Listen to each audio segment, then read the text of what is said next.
ETV Bharat Urdu में आपका खैर मकदम है। न्यूज़ टाइम की अहम खबरें।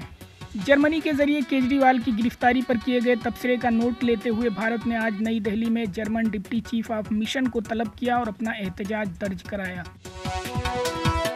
आम आदमी पार्टी के कारकुनों ने केजरीवाल के खिलाफ ईडी की कार्रवाई के खिलाफ दिल्ली के शहीदी पार्क में एहतजाज किया।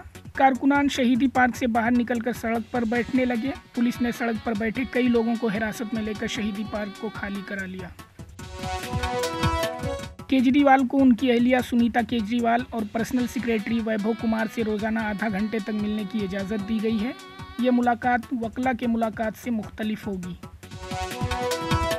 कोर्ट ने बीआरएस लीडर के कविता को 26 तारीख तक ईडी की रिमांड पर भेज दिया है। अदालत में ईडी ने रिमांड की दलील दी कि सबूत और केस के दीगर मुलजमान के साथ कविता का सामना करना ज़रूरी है।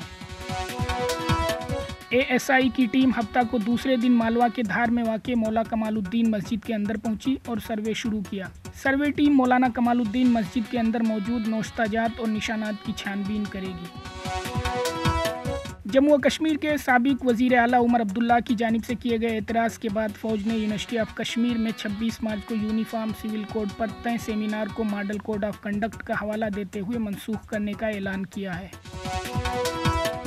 मरकज़ी वज़ीर दफ़ा राजनाथ सिंह होली का त्यौहार सियाचिन में अपनी खिदमत अंजाम देने वाले फ़ौजियों के साथ मनाएंगे। इस हवाले से राजनाथ सिंह 25 मार्च को सियाचिन ग्लेशियर का दौरा करेंगे। अरब ममालिक ने अक़वाम मुत्तहिदा की सलामती कौंसिल के अरकान से हफ्ते के रोज़ गज़ा में जंग बंदी की करारदाद के हक़ में वोट देने की अपील की है।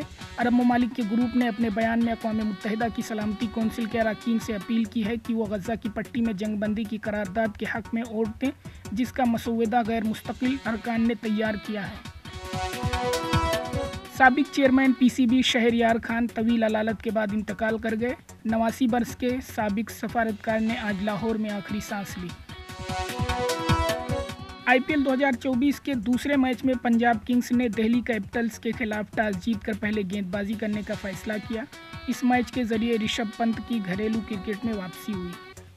खबरों के ताज़ा अपडेट्स के लिए etvbharat.com लॉगिन करें।